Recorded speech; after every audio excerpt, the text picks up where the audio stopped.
सुधांशु जी के अपने तर्क हैं।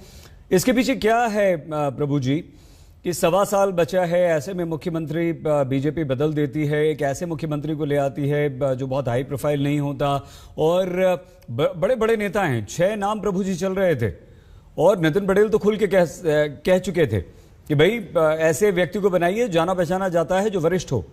तो क्या सोच क्या होती है बीजेपी की ऐसे चुनाव से ठीक पहले बदल देने पर मुख्यमंत्री? ये पहली बार तो नहीं हुआ ना। जब मोदी जी बने थे तब भी चुनाव से पहले उनको केशी भाई को हटा के उनको बनाया गया था जी। केशी भाई जी को हटा के किसी सुरेश मेहता को बनाया गया था। तो ये एक परंपरा कांग्रेस और बीजेपी की रहती है, चुनाव से पहले चेहरे बदल देने चाहिए। एक मोदी जी हैं जो रिकॉर्ड तोड़ा है, जिन्होंने 12 साल वहां पर रहे हैं। अब डॉक्टर सुधांशु द्विवेदी बड़े एक्सपर्ट हैं, उनके तर्क को काटना बहुत मुश्किल होता है, परंतु उन्होंने ये सवाल नहीं बताया कि हटाने की जरूरत क्या थी। हटाने की जरूरत तो ये हो सकती है कि वो चेहरा जो आपके पास अभी था वो शायद आपको चुनाव नहीं जिता सकता था, या कोई बड़ा नेता उनसे नाराज था। इन दोनों में से एक ही संभावनाएं हो सकती हैं कि रूपानी जी ये तो नहीं कहा कि मैं स्वास्थ्य मेरा खराब हो गया है या मैं 75 साल का हो गया हूं इसलिए क्वालिफिकेशन में फिट नहीं बैठता इसलिए मैं इस्तीफा दे रहा हूं। तो कारण क्या उसको हटाने का, इसके लिए भी डॉक्टर सुधांशु त्रिवेदी मानेंगे नहीं। कांग्रेस के प्रवक्ता जो कह रहे हैं मैं उनकी बात से सहमत हूं कि बीजेपी की नेतृत्व में कहीं ये फीलिंग होगी कि रूपानी जो हैं उतने सफल नहीं हैं जितनी अपेक्षा उनसे थी। रूपानी जी चुनाव से पहले थोड़े दिन के लिए बने थे क्योंकि मोदी जी प्राइम मिनिस्टर बन गए थे, उसके बाद उनकी 5 साल की टर्म नहीं हुई। मोदी जी केवल एक ही मुख्यमंत्री हैं गुजरात के अंदर, जब से गुजरात बना है 1960 से लेकर के 2021 तक, जिन्होंने अपनी 5 साल एक कार्यकाल में पूरी की। माधव सिंह सोलंकी दूसरे चीफ मिनिस्टर हैं जिन्होंने 5 साल किए। तो कोई भी मुख्यमंत्री 17 जो बने हैं, 34 बार तो वहां पर चीफ मिनिस्टर बनाए गए हैं, 17 चीफ मिनिस्टर आज बने हैं, किसी ने भी 5 साल की टर्म वहां पर पूरी नहीं की।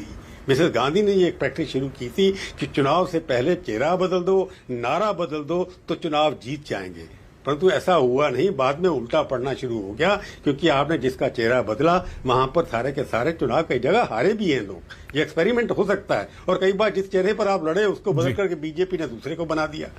तो ये एक परंपरा है कि मोदी जी की अपनी एक राजनीति की तरीका है जो उससे मैं सुधांशु से एग्री करते हैं। वो एक कन्वेंशनल पॉलिटिक्स नहीं करते हैं। मैं सुबह भी मैंने कहा है, जैसे उन्होंने डीमोनेटाइजेशन किया, 370 हटाया, जैसे गवर्नर अपॉइंट किए, जैसे चीफ मिनिस्टर अपॉइंट किए, विप्लव से लेकर के आप मनोहर लाल खट्टर तक देख लीजिए, जिनके बारे में हम सब लोगों को कुछ पता भी नहीं था।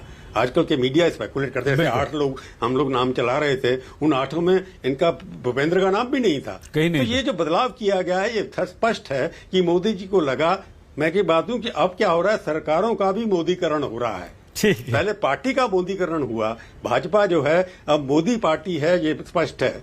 इसलिए मोदीकरण पार्टी का तो हो गया, अब सरकारों का भी मोदीकरण हो रहा है। जहां पर मोदी जी जिसको चाहते हैं वो मुख्यमंत्री वहां पर बनेगा।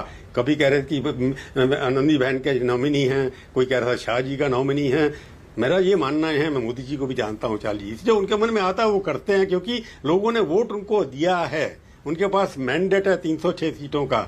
अगर उनके पास मैंडेट है तो उसी हिसाब से अपनी पार्टी को भी चलाएंगे, सरकार को भी जाएंगे। अल्टीमेटली उनका सफलता निर्भर करती है जिन व्यक्तियों को चुनते हैं। अगर वहां के चीफ मिनिस्टर उनको डिलीवर नहीं कर पाते, जैसे महाराष्ट्र में उनका एक्सपेरिमेंट फेल हो गया, मनोहर लाल खट्टर यहां पर हरियाणा में फेल हो गए, इस तरह से हो सकता है यहां भी एक्सपेरिमेंट कर रहे हैं, नया चेहरा लाया जिसके ऊपर कोई दाग नहीं है। ये एक एक्सपेरिमेंट है।